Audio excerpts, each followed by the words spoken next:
saya Nur Elina Afika binti Azizi dari UiTM Kampus Kuala Terengganu. Hai, Assalamualaikum. Nama saya Wan Nur Afika Aina binti Wan Marzuki. Saya dari Kampus Kuala Terengganu, kos CSC 110. Untuk projek sulam ini, saya dan kawan saya iaitu Erina Afika akan menceritakan tentang kayak. Antara topik-topik yang kami akan kongsikan dalam video ini ialah pengenalan pada kayak, perbezaan kayak dan kenu, cara pengendalian kayak dan banyak lagi yang kami akan kongsikan dalam video ini. Jadi mari kita mulakan. Kayak ialah bot didayung oleh manusia. Ia diciptakan oleh penduduk asal kawasan Arktik di Amerika Utara dan Greenland. Perkataan kayak asalnya bererti bot manusia atau lelaki. Pembinaan asalnya merupakan rangka kayu diseliputi dengan kulit haiwan seperti kulit anjing laut. Kayak biasanya dikemudikan dengan menggunakan pendayung dua belah. Penggunaan kayak atau pendayung duduk dalam kayak dengan kaki mereka ke hadapan. Bahagian atas kayak ditutup dengan geladak. Pengayuh duduk di dalam lubang di kokpit yang boleh ditutup dengan skirt lipahan atau spray deck. Ini menjadikan bahawa sekiranya kayak terbalik, kayak tidak akan dipenuhi dengan air dan pendayung boleh menegakkan kayak kembali tanpa dipenuhi air. Pergerakan ini dikenali sebagai gulingan Eskimo roll. Pada zaman moden, kayak telah dimajukan lebih lanjut menjadi beberapa jenis termasuk berkayak di air, whitewater kayaking, bot bermain play boats, surfing, kayak laut, perlombaan air tenang, berkano slalom, polo kano dan riadah. Jenis-jenis ini boleh dipecahkan lagi. Kayak moden diperbuat daripada plastik, fiberglass, kelva, dark carbon, kanvas atau kayu. Terdapat model untuk seorang atau dua orang. Kini terdapat bot duduk di atas yang dimajukan juga dipanggil kayak dan dikendalikan dengan pendayung dua belah. Seterusnya saya akan menceritakan perbezaan antara kayak dan kenu. Untuk kayak ialah sejenis kenderaan air yang mempunyai geladak tertutup. Manakala kenu merujuk kepada sejenis kenderaan air yang mempunyai geladak terbuka. Kayak mempunyai dua bilah mata dayung iaitu double blade, manakala kenu menggunakan satu bilah mata dayung iaitu single blade. Kayak didayung secara duduk berlunjur, manakala kenu didayung secara berlutut. Antara contoh kayak ialah kenderaan air yang digunakan oleh orang Eskimo. Manakala contoh untuk kenu pula ialah sampan yang digunakan oleh kaum Red Indian di Kanada dan sampan kolek yang digunakan oleh orang-orang yang terdahulu. Sangat penting untuk mengkaji teknik mendayung yang betul. Sila ambil perhatian bahawa tidak seperti teknik pelancong, betul teknik mendayung melibatkan lengkap meluruskan menolak pedal depan dengan kesimpulan burst di pesawat diametrik di tengah bot. Menangkap air dan pisau dayung dengan hidung bot, giliran badan pukulan dilakukan oleh badan bukan oleh tangan. Pergerakan gergasi tidak seperti air yang jauh dari papan seperti pada kayak-kayak, tetapi bersama-sama trajektori hampir selari dengan papan kayak dan dekat dengan papan. Genggaman yang kuat dengan oar dengan satu kanan tangan dan twist oar di bawah burst tangan lain kiri supaya bilah dayung setiap kali memasuki air berserenjang dengan aliran masuk. Pada kayak dua, kedua-dua pengayuh mesti bertarung serentak untuk mencapai sinkronisme sama ada dalam situasi yang memerlukan perubahan segera dalam laju mendayung.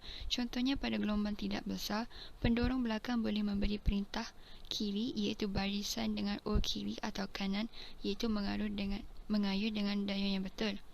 Tidak boleh dikelirukan dengan arahan pemacu kiri iaitu berpaling kiri, kami menolak pedal steering kiri atau pemacu kanan. Berpaling ke kanan, kami menolak pedal kanan yang telah memberi pendorong depan ke belakang.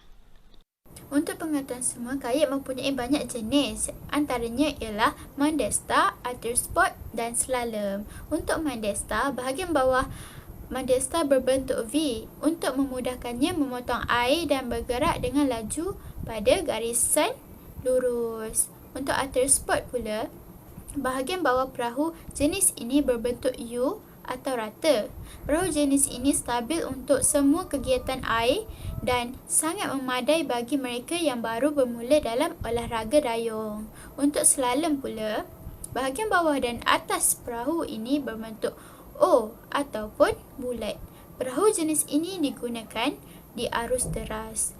Bentuknya memudahkan untuk melakukan teknik Eskimo. Terdapat beberapa bahagian yang penting iaitu bow and stern iaitu haluan dan butiran. Bow merupakan muncung bahagian hadapan manakala stern merupakan muncung bahagian belakang. Bahagian ini boleh ditentukan dengan meninjau bentuk komin dan arah tempat duduk sesebuah kayak. Fungsinya ialah untuk memotong air dan memecah ombak selain menjadi panduan arah tuju kayak. Yang kedua ialah port side dan starboard side. Port side merupakan bahagian kiri kayak dan starboard side merupakan bahagian kanan kayak. Yang ketiga ialah hull. Hull merupakan dinding lantai geladak bahagian bawah kayak. Ia mempunyai bentuk yang berbeza-beza bergantung kepada jenis kegunaan sesebuah kayak. Seterusnya ialah deck, iaitu geladak atas. Dinding bahagian atas kayak di mana terletaknya kokpit. Kegunaan untuk menutup bahagian atas kayak dan melindungi bahagian kaki pendayung serta memudahkan kemahiran gulingan. Dek hadapan dipanggil foredeck, manakala dek belakang dipanggil aftdeck. Yang kelima ialah toggles, sejenis tali atau tempat pemegang yang terdapat di bahagian hujung bow and stern. Kegunaannya untuk memudahkan mengangkat sesebuah kayak, berpaut apabila terbalik dan mengikatnya ke tebing. Seterusnya ialah kokpit, iaitu ruangan yang terletak di tengah-tengah kayak dan di antara foredeck dan aftdeck. Ia merupakan kawasan di mana pendayung duduk di dalamnya. Bahagian belakang dan hadapan boleh ditentukan dengan melihat kepada bahagian kokpit. Seterusnya ialah seat, tempat duduk. Tempat duduk pendayung terletak di dalam kokpit. Ia terbahagi kepada beberapa jenis iaitu tempat duduk standard yang mempunyai saiz tetap, tempat duduk sederhana untuk kegunaan rekreasi, tempat duduk ketat untuk aktiviti arus deras dan tempat duduk boleh laras. Seterusnya ialah coaming. Bahagian tepi yang kecil dan nipis mengelilingi kokpit. Fungsinya ialah untuk menghalang air daripada memasuki kokpit. Seterusnya ialah knee brace. Knee brace terletak di bahagian coaming di bahagian foredeck. Fungsinya ialah untuk menyokong lutut pendayung dan memberi cengkaman kaki pendayung lebih kuat terhadap kayaknya. Ia hanya terdapat pada kayak arus deras dan slalom sahaja. Seterusnya ialah tow line atau deadline, iaitu tali yang diikat dari hujung bow ke sisi kiri dan kanan coaming hingga ke bahagian stern. Fungsinya sebagai tali untuk menyelamat penunda, mengikat alatan dan mengikat kayak. Tidak semua kayak memiliki tow line. Seterusnya ialah keel, iaitu terletak di bahagian geladak bawah kayak. Fungsinya untuk membelah arus dan bertindak sebagai kemudi. Ia membolehkan sesebuah kayak itu bergerak lurus dengan cepat dan tidak semua kayak mempunyai keel. Seterusnya ialah footrest, iaitu terletak di bahagian foredeck dan merupakan tempat meletak kaki pendayung. Fungsinya memberi daya cengkaman dan sokongan tenaga yang lebih yang dihasilkan melalui kombinasi pergerakan tangan, bahu, lower back dan kaki terhadap penghasilan daya dayung yang baik. Ia berfungsi sebagai alat keselamatan yang melindungi pendayung daripada terhentak atau mengeruncur ke hadapan akibat hantaman atau pelanggaran. Yang terakhir ialah hatches, iaitu lubang penutup yang terdapat di tengah bahagian foredeck. Fungsinya ialah untuk menyimpan peralatan diri dan perkhemahan.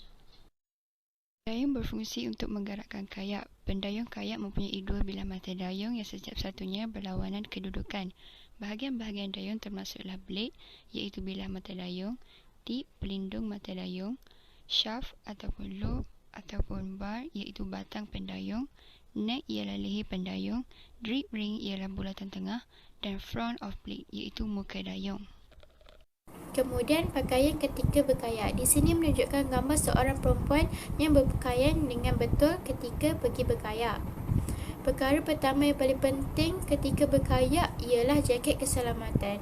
Jaket keselamatan merupakan peralatan keselamatan yang paling penting ketika kita berada dalam air mahupun ketika kita membuat aktiviti air. Kita tidak seharusnya membuat aktiviti air tanpa menggunakan jaket keselamatan kerana ia mungkin akan mendatangkan risiko. Antara risiko yang paling dikhawatiri ialah lemas di dalam air. Lemas boleh membawa maut. Oleh sebab itu, jangan kita ambil mudah tentang perkara ini.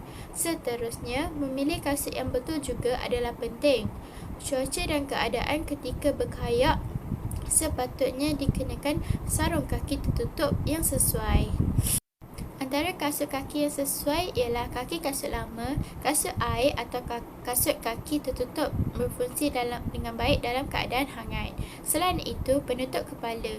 Di atas air tidak ada tempat untuk bersembunyi dari matahari, jadi topi adalah kritikal di bawah semua keadaan meniup. Kebaikan memakai topi ialah memberikan banyak teduhan dan topi yang ringan adalah penting kerana kepala pasti berkeringat ketika kita berkayak.